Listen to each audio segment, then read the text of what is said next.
I got so much motherfucking design on right now. Break it down, bring it back, make it clap. I got 3 old thoughts, new block, wear that thing. Bitches on my line, and you know. Proses pengangkatan Khulafaur Rasyidin. Nabi Muhammad SAW tidak mengajarkan langsung bagaimana memilih pemimpin setelah beliau meninggal. Secara tidak langsung, Islam memberikan kebebasan untuk membuat model pemilihan pemimpin. Secara pengangkatan Khulafaur Rasyidin memberikan pelajaran berharga bagaimana cara memilih pemimpin umat. Yang pertama ada Khalifah Abu Bakar As-Siddiq. Semasa hidupnya, Nabi Muhammad SAW tidak pernah menitipkan pesan dan menunjuk siapa kelak yang akan menjadi pengganti dan penerus atas kepemimpinannya. Sehingga sepeninggal beliau terjadilah beberapa perselisihan ketika proses pengangkatan khalifah khususnya antara kaum Muhajirin dan kaum Ansor. Kaum Ansor menawarkan Sa'ad bin Ubadah sebagai khalifah dari golongan mereka, dan Abu Bakar menawarkan Umar bin Khattab dan Abu Ubaidah. Abu Bakar menegaskan bahwa kaum Muhajirin telah diistimewakan oleh Allah Subhanahu wa Ta'ala karena pada permulaan Islam mereka telah mengakui Muhammad sebagai nabi dan tetap bersamanya dalam situasi apapun, sehingga pantaslah khalifah muncul dari kaum Muhajirin. Adapun kesepakatan tersebut karena Abu Bakar adalah orang pertama, orang yang mengakui peristiwa Isra Mi'raj, orang yang menemani Nabi Muhammad SAW berhijrah ke orang yang sangat gigih dalam melindungi orang yang memeluk agama Islam, dan imam salat sebagai pengganti Nabi Muhammad.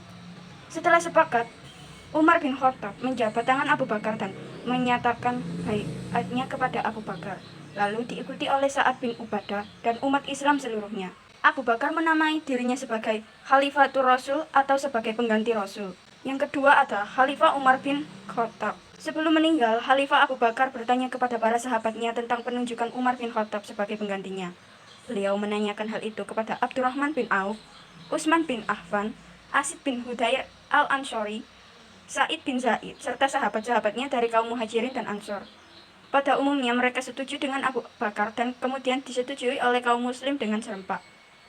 Ketika Abu Bakar sakit, beliau memanggil Utsman bin Affan untuk menulis wasiat yang berisi tentang penunjukan Umar bin Khattab sebagai penggantinya. Tujuannya agar ketika sepeninggalan beliau tidak ada kemungkinan perselisihan di kalangan umat Islam untuk masalah khalifah. Keputusan Abu Bakar tersebut diterima oleh umat Islam, sehingga mereka secara beramai-ramai membaiat Umar sebagai khalifah. Dengan demikian, keputusan tersebut bukan keputusan Abu Bakar sendiri, namun persetujuan umat muslim semua. Umar mengumumkan dirinya bukan sebagai Khulafatur Rasul atau pengganti Rasul, tapi sebagai Amirul Mukminin atau pengurus urusan orang-orang mukmin. Umar menjabat sebagai khalifah selama 12 tahun. Yang ketiga ada Khalifah Utsman bin Affan. Ketika Umar sakit keras karena tertikam oleh budak Persia, beliau membentuk tim formatur yang terdiri dari Utsman bin Affan, Ali bin Abi Thalib, Talha bin Ubaidillah, Zubair bin Awwam, Abdurrahman bin Auf, dan Sa'ad bin Abi Waqqas. Tugas tim formatur memilih salah seorang di antara mereka sebagai penggantinya. Abdurrahman bin Auf dipercaya sebagai ketua tim formatur. Setelah Umar bin Khattab wafat, tim formatur mengadakan rapat. 4 orang anggota mengundurkan diri menjadi calon khalifah hingga tinggal 2 orang, yaitu Utsman bin Affan dan Ali bin Abi Thalib.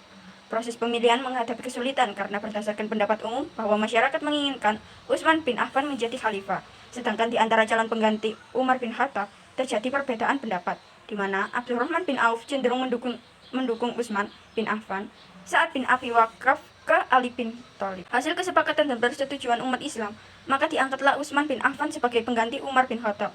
Beliau diangkat di usia ke-70 tahun. Beliau menjadi khalifah selama 12 tahun. Yang keempat ada Khalifah Ali bin Abi Thalib. Setelah Khalifah Utsman bin Affan meninggal, umat Islam yang tinggal di Madinah bingung siapa yang akan menggantikan Utsman bin Affan. Kemudian ada usulan untuk mengangkat Ali bin Abi Thalib menjadi pengganti Utsman bin Affan.